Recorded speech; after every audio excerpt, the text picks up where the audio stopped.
ఈ సాక్ష్యము కేవలం దేవుడికి మహిమ రావాలని నిమిత్తం నేను పంచుకుంటున్నాను. మొదటిగా నేను నా 9th and 10th క్లాస్లో నేనున్నప్పుడు నేను హెబ్రోన్ యూత్ క్యాంప్కి వెళ్తూ వచ్చాను. అక్కడ జయరాజ్ అంకుల్ వాక్యం ద్వారా నేను రక్షించబడుతూ వచ్చాను. తీర్మానం చేసుకున్నాను. నాకు అనిపించింది నేను విన్న వాక్యము నాతో పాటు నా గ్రామంలో వాళ్ళు కూడా తెలుసుకోవాలి,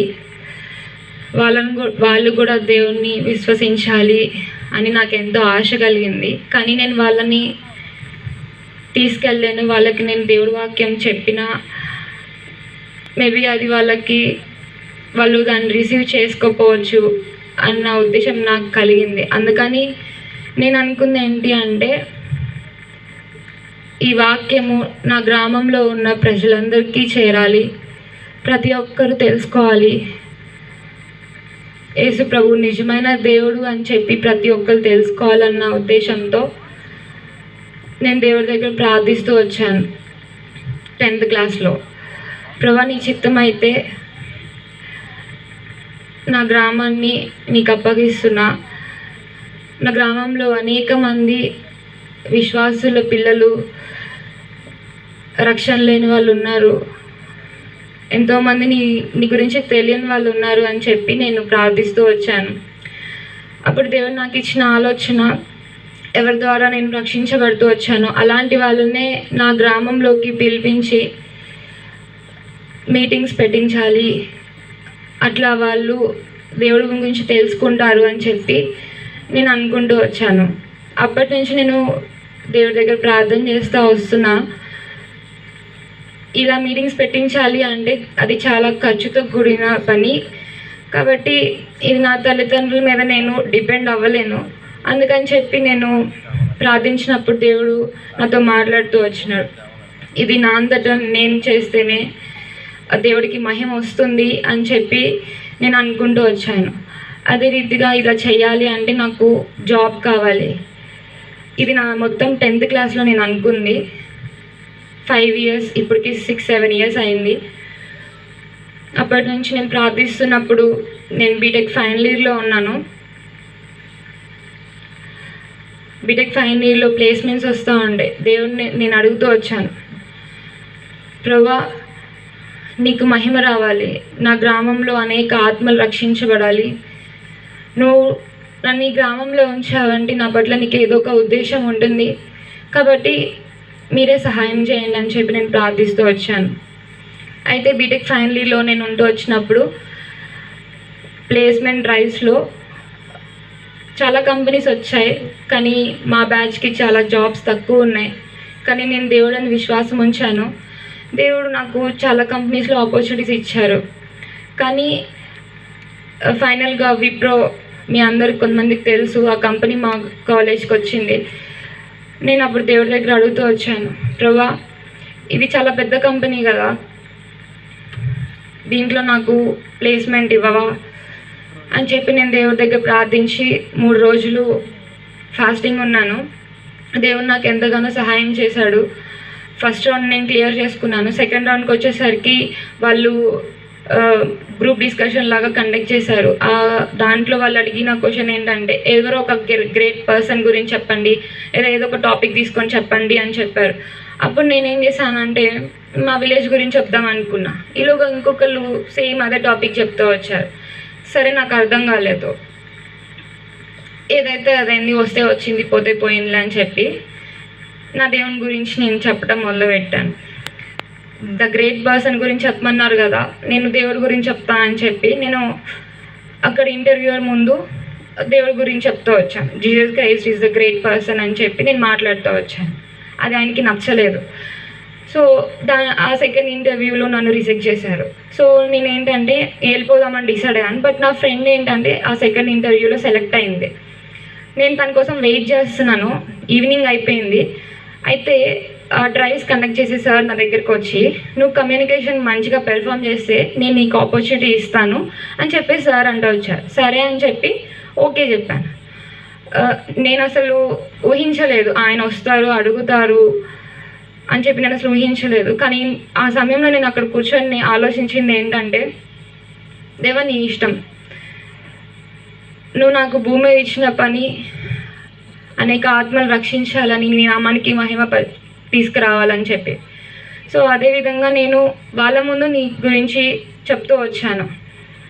నాకు ఆ సమయంలో ఒక వాక్యం వచ్చింది, నన్ను గణపరచువారని నేను గణపరుస్తానని దేవుడు మాట్లాడుతూ వచ్చాడు. అదే రీతిగా నేను ఆయన గణపరచాను కాబట్టి ఆయన నన్ను గణపరచాలని చెప్పి రిజెక్ట్ చేసిన వాళ్ళే వచ్చి మళ్ళీ నన్ను సెకండ్ ఇంటర్వ్యూకి, థర్డ్ ఇంటర్వ్యూకి మళ్ళీ ప్రమోట్ చేస్తూ వచ్చారు. సక్సెస్ఫుల్గా ఫైనల్ ఇంటర్వ్యూలో దేవుడు నాకు ఒక ప్లేస్మెంట్ ఇచ్చారు. టోటల్గా సెకండ్ ఇంటర్వ్యూకి 72 మెంబర్స్, 72 మంది సెలెక్ట్ అయితే వచ్చారు. కానీ ఫైనల్ చివరి రౌండ్లోకి వచ్చేసరికి 50 మందిని మాత్రమే వాళ్ళు సెలెక్ట్ చేసుకుంటూ వచ్చారు. ఆ 50 మందిలో దేవుడు నా పేరు ఉంచుతూ వచ్చాడు. అలా కొంతకాలం అయిపోతూ వచ్చింది. నా బీటెక్ ఎండ్ అయిపోయింది, కంప్లీట్ అయిపోయింది.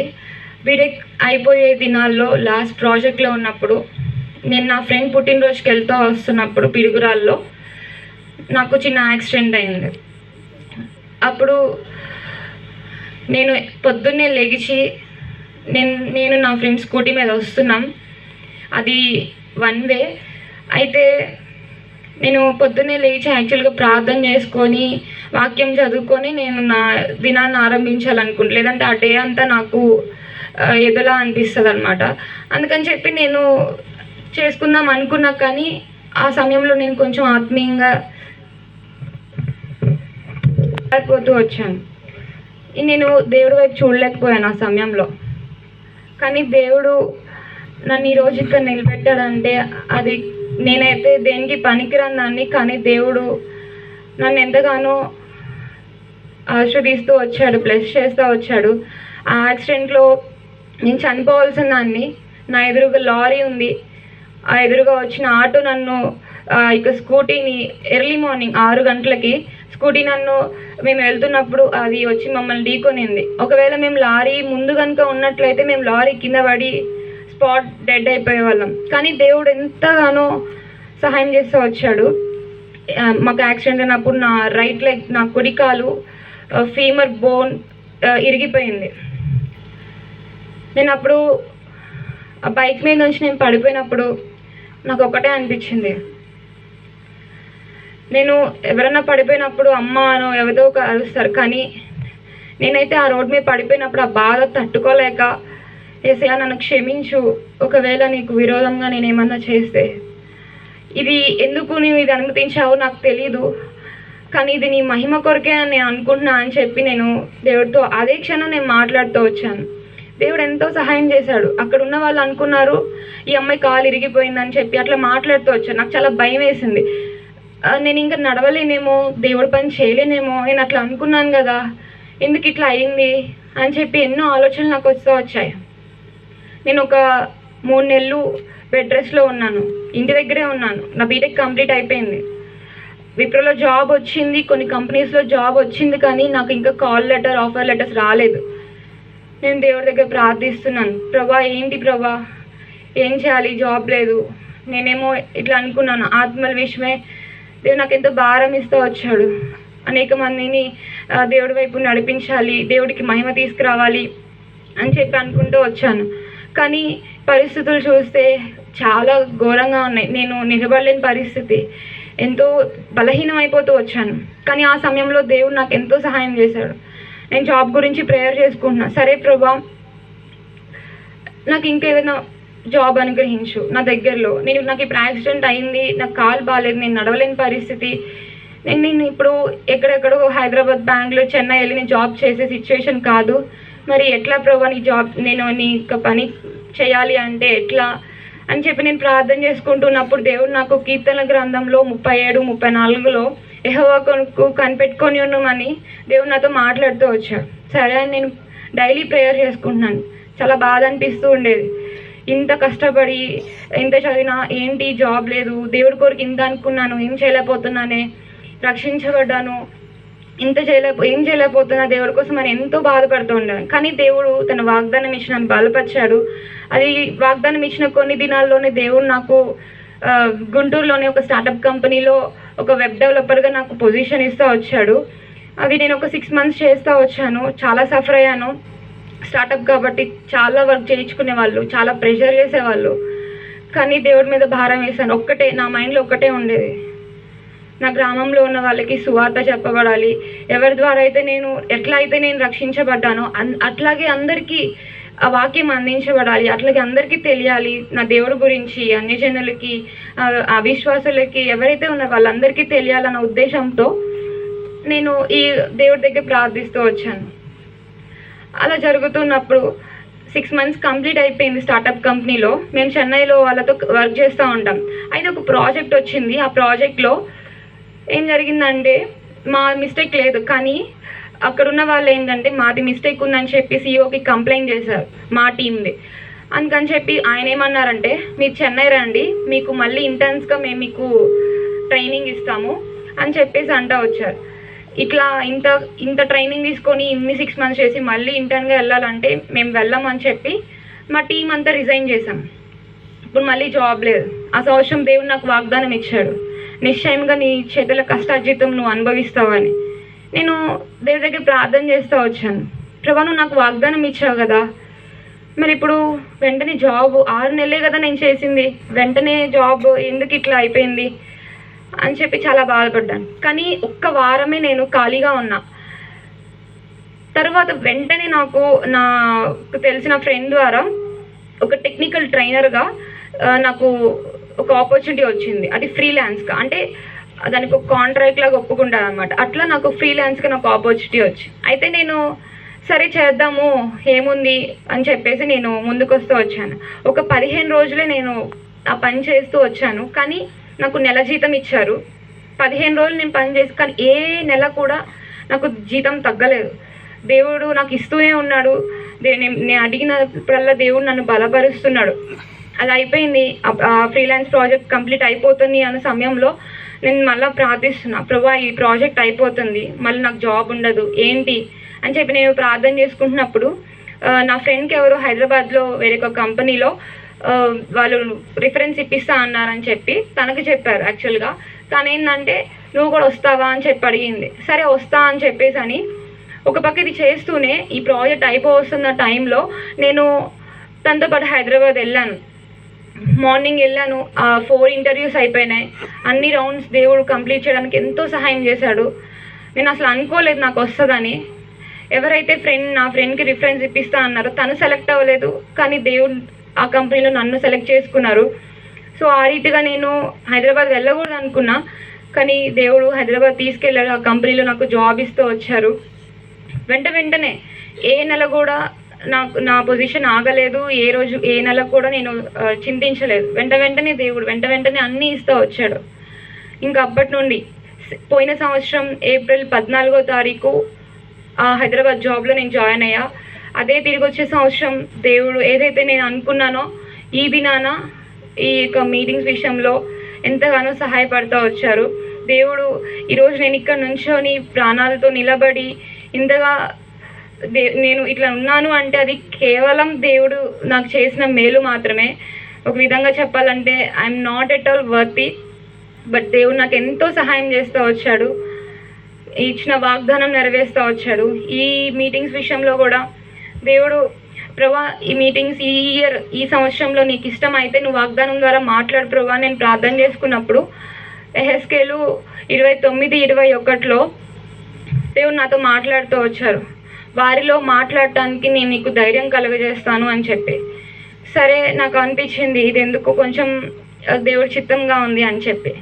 అయితే నేను మా అంకుల్ దగ్గరికి వచ్చి, రూబేన్ అంకుల్ దగ్గరికి, అంకుల్ నాకు ఇట్లా వాగ్దానం వచ్చిందని నేను చెప్తూ వచ్చినప్పుడు అంకుల్ అన్నారు, మీటింగ్స్ కొరకు సపరేట్గా ప్రామిస్ కార్డ్ వాగ్దానం తీసుకో అని చెప్పేసి అన్నారు. సరే అని ప్రార్థన చేసుకున్నాం. ఒక 3-4 అందరు ప్రార్థన చేశారు. అంకుల్ వాళ్ళు, మా పేరెంట్స్ అందరు ప్రార్థన చేశారు. దేవుడు మాట్లాడుతూ వచ్చాడు. యోహాను 16:33లో ధైర్యం వహించుడి, నేను లోకాన్ని జయించి ఉన్నానని దేవుడు వాగ్దానం ఇచ్చాడు. ఇంకా ఇది దేవుడి చిత్తం అని చెప్పి ముందుకు వస్తూ వచ్చాం. ఇది కేవలం దేవుడికి మహిమ అని మాత్రమే నేను ఎంచుకుంటున్నాను. అండ్ ఇంకొకటి ఏంటంటే ఫైనల్గా ఈ సాక్ష్యం చెప్పాలా లేదా అని నేను లాస్ట్ వీక్ నుంచి నేను ప్రేయర్ చేసుకుంటున్నప్పుడు ఏదైతే నాకు ఈ సంవత్సరం వాగ్దానం వచ్చిందో మొన్న శుక్రవారం క్యాలెండర్ వాగ్దానం కూడా అదే ఉంది. నేను ప్రార్థన చేస్తున్నా, ప్రభా ఇలా చెప్తే నేను సమర్పించుకున్నానని అందరికీ తెలిసి నేనేదో గొప్ప చెప్పుకున్నట్టు ఉంటుంది కదా ప్రభా, మరి ఏంటి ప్రభా ఏం చేయమంటావు, చెప్పాలా వద్దా, దాగి ఉండమంటావా, తగ్గించుకోమంటావా, ఏం చేయమంటావు ప్రభా, చెప్పడం కరెక్టేనా కాదా, నాకేం అర్థం కాలేదు. అప్పుడు దేవుడు నాతో మాట్లాడుతూ వచ్చాడు క్యాలెండర్ వాక్యంలో. సరే, క్యాలెండర్ వాక్యంలో హెబ్రోన్లో ప్రతిరోజు పొద్దున్నే వాక్యం చెప్తారు కదా క్యాలెండర్ వాక్యం గురించి, అది విన్నామని చెప్పేసి నేను ఓపెన్ చేస్తూ వచ్చినప్పుడు యూట్యూబ్లో అంకుల్ చెప్తూ వచ్చారు, యెహెజ్కేలు ఆయన ఒక ప్రవక్త, ఇజ్రాయెల్ ప్రజల మధ్య నువ్వు నిలబడాలి, నువ్వు మాట్లాడాలి అని చెప్పేసి దేవుడు చెప్తా వస్తాడు. నాకు అనిపించింది ఓకే ఇది దేవుడి చిత్తము అని నేను అనుకుంటూ వచ్చాను. నేను ప్రజలందరి మధ్య ఉండి దేవుడు నాకు చేసిన కార్యాలు, దేవుడు నా విషయంలో చేసిన అద్భుతాల గురించి నేను చెప్పాలి, నా దేవుని నేను మహిమపరచాలి అని చెప్పి నాకు అనిపించింది. అందుకే నేను ఈ యొక్క టెస్టిమనీ షేర్ చేసుకుంటున్నాను. కాబట్టి ఈ యొక్క సాక్ష్యము ఇది కేవలం దేవుడికి మహిమ కలుగుగాక. దయచేసి నా కొరకు ప్రార్థించని, నేను ఇంకా దేవునిలో ఆత్మీయంగా ఎదగాలని, దేవుడి చేతిలో వాడబడాలని దయచేసి నా కొరకు ప్రార్థించండి. ఈ చిన్న సాక్ష్యం దేవుడు దీవించును గాక.